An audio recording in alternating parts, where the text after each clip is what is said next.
Pakistan national TV के साथ मैं हूं आपका मेजबान जुनैद आदिल। नाज़रीन, कुछ दिन पहले सोशल मीडिया पर मजीद वजीर खान के हवाले से एक वीडियो वायरल हुई थी जिसमें वफाकी वजीर फवाद चौधरी और कुछ उनके साथ कुछ अदाकार उसमें ढोल की थाप पर रक्स करते हुए नजर आते हैं। शहीर सियाली इस वाक़े के 2 दिन बाद मजीद वजीर खान आए, उन्होंने वहाँ पर जुम्मा भी की नमाज वहाँ पर अदा की और उसके बाद वो वहाँ पर उन्होंने लोगों से खिताब किया और उस हवाले से लोगों को आगाह किया कि मस्जिद की जो हुर्मत है उसके ऊपर हमें कंप्रोमाइज नहीं करना चाहिए।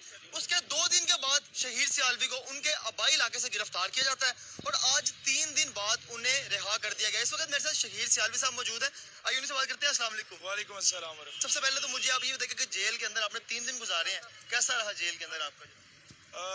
लोग चोरी डाके पे आते हैं, करप्शन पे आते हैं, जिना पे आते हैं। हमें फ़ख्र है कि हम लोग एक नोबल कॉज के लिए जेल में गए और वो दिन कैसे थे, बाहर से किसी से रब्ता थी, वो कहते हैं jail within a jail है ये, जहाँ पर मुझे रखा गया था। आसपास 302 के मुल्ज़िम हर जगह पर। और फिर दूसरा ये कि यहाँ से कोई 40 नहीं वफ्त तो नहीं, पूरा जलूस आया था पुलिस का गिरफ्तार करने, जिस तरह वो मुझे नहीं कि दुनिया के कोई बहुत बड़े दहशतगर्द को गिरफ्तार करने जा रहे हैं। वहाँ लोकल पुलिस को भी ऑन बोर्ड लिया, यहाँ के भी ऑन बोर्ड लिया। मैं खुद एक बार देख के हैरान था कि भाई इन्होंने मुझे कितने बड़े आलमी दहशतगर्द के तौर पर ट्रीट किया है कि इतनी बड़ी पुलिस आए, आपका DSP आया, आपका SHO आया, आपका ASI आए, सारा ही अमला उधर पहुंचा हुआ है कोई 3-4 थानों का। किस वजह से? इस वजह से कि एक मिरासी जाके नाचा था जिसे वफाकी वजीर डब्बू कहते हैं, और वो मस्जिद वजीर खान के बाहर नाच के आया और आप उसे शट अप कॉल देने गए कि ये रियासत मदीना में इस तरह नहीं होता, तो उस बेस पे गिरफ्तार किया गया। मैं तो इन लोगों को यही कहूँगा कि जब कमीने अरूज पाते हैं अपनी औकात भूल जाते हैं, कितने कमजोर हैं ये गुब्बारे कि चंद फूंकों से भूल जाते हैं, और खाक में मिल गए नगीने लोग, हुक्मरां बन गए कमीने लोग। जेल के अंदर हाथ में हथकड़ी लगी हुई है, साथ पुलिस के लोग मौजूद हैं, लेकिन आपकी जानिब से फिर बड़े जो बयानात हैं, आप अपने मौक़िफ़ के ऊपर जो है बात कर रहे हैं, तो इतनी बेबाकी और इतना हौसला ये कहाँ से? पता है क्या, पीर मेहर अली शाह कहते थे कि जो शख्स खत्म नबूवत का काम करता है उसकी पुश्त पे हुजूर का हाथ होता है। और ये बात है कि लोग अभी आगे पूछ रहे थे कि अभी तुम्हारा सॉफ्टवेयर अपडेट तो नहीं हो गया। मैंने कहा खरीदा ना गया शाह से जूता फकीर का। यहाँ बड़े बड़े हैं, चंद घंटों की मार होती है, सॉफ्टवेयर अपडेट होता है। हम कब्र में उतरते वक्त भी यही नारे लगा रहे होंगे इंशाअल्लाह। सॉफ्टवेयर की बात आई है, तो जब आपको गिरफ्तार किया गया तो उसके बाद वो लोग जो शायद आपको नहीं भी जानते थे, उन्होंने भी आपकी वीडियोस लगाना शुरू की और ट्विटर पे ट्रेंड भी चला कि रिलीज शहीर सियालवी। तो फिर आपको नहीं लगता कि जेल में जाने के बाद जो आप तो पहले भी एक सेलिब्रिटी थे, तो एक उसके अंदर मजीद इजाफा हो गया? सर मैं तो सोच रहा था जेल में जाके कि मेरा मुखालिफ बड़ा ही कोई बेवकूफ किस्म का third class disgruntled sort of a person है कि वो मुझे रोक नहीं रहा था, वो मुझे और मकबूल कर रहा था, मजबूत कर रहा था, और मैं हो गया अल्हम्दुलिल्लाह। उस FIR के अंदर लिखा गया था कि आपने कोरोना SOPs की खिलाफ वर्जी की है और उसके अलावा ये भी कहा गया था कि जिस आप पुलिस की वैन में मुझे लेके आए हैं ना, ये जो डाला खड़ा हुआ इस तरह का डाला था, ये दिखाइएगा जरा ये, और एक डाले में 15 पुलिस वाले घुसाए हुए थे, इन्होंने अगला डाला इनका खराब हो गया था, तो वो कोरोना की SOP जबरदस्त फॉलो करके आ रहे थे, और मैं बात नहीं करूंगा। अच्छा, एक चीज देखी गई कि मस्जिद वजीर खान के हवाले से पहले भी एक वीडियो वायरल हुई जिसमें अदाकारों ने डांस भी किया, गाने की शूटिंग भी की। आपको क्या लगता है कि इस तरह के जो मामलात है हमारी मुकद्दस जगहों के ऊपर, ये रियासत की नाकामी है या अवाम की तरबियत का मसला है?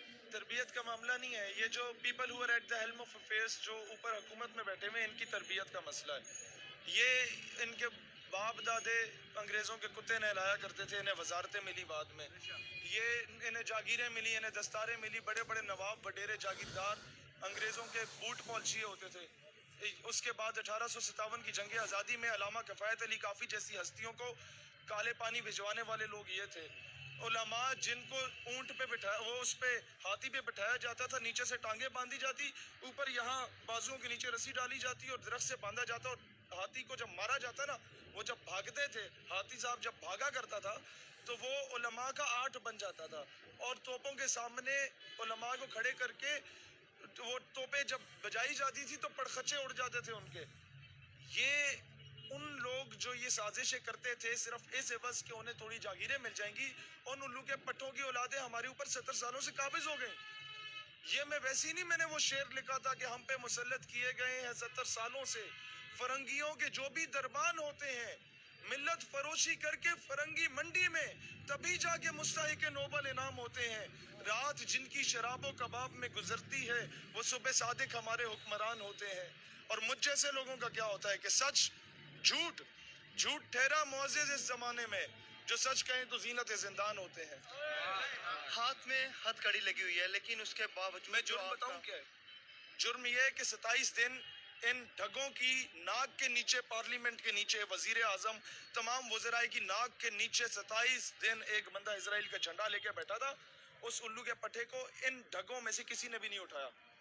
مجھے اپنے جنڈ سے جانا پڑا اسے اٹھانے کے لیے، اسے 2 لتر لگانے کے لیے. جرم یہ ہے کہ جب فرانس اور ہالینڈ کے معاملے میں حکومت چپ کر کے بیٹھ جاتی ہے نا، تو میں اس قوم کے مذہبی طبقے کو بھی جگانے کے لیے اور حکومت کو بھی جگانے کے لیے پہلے اسلام آباد پہنچتا ہوں، اسے سیل کرتا ہوں اور دنیا کو بتاتا ہوں پاکستان کے عاشق زندہ ہے، مرے نہیں ہیں. جرم ہمارا یہ ہے کہ ہم لوگوں نے بلوچستان میں اس وقت جا کے پاکستان کا پرچم اٹھایا تھا جب یہ بڑے بڑے ٹھیکیدار اس ملک کے، ان کی شلواریں گیلی ہوتی تھی بلوچستان جاتے وقت.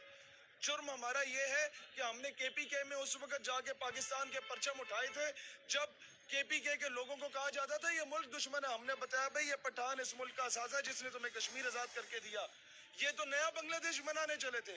جرم یہ ہے کہ میں نے مہاجر کو بتایا تو مہاجر نہیں ہے، تو سب کچھ قربان کر کے آیا for the sake of Pakistan. تو ہم سے بڑا پاکستانی ہے. ہم نے اس قوم کو ٹوٹنے سے بچایا. ہم نے اس قوم کو صوبہ سرائکستان کے نام پہ آزاد ریاست نہیں جانے دی. ہم نے کہا ساؤتھ پنجاب پروونس بنا دو. یہ چیزیں، یہ ٹیکنیکل لوگ شاید سمجھ جائیں کہ اس ملک کو ٹوٹنے سے کہاں ہم لوگوں نے بچایا. اس ملک کے لیے کیا کچھ نہیں کیا. پورا خاندان نے میرا فورسز میں رہ کے جو رول پلے کیا اس ملک کے لیے. آج بھی میرے خاندان میں نہیں نام لوں گا، میرے خاندان کے لوگ 20,000 فٹ کی بلندی پہ سیاچین میں ابھی بھی موجود ہیں.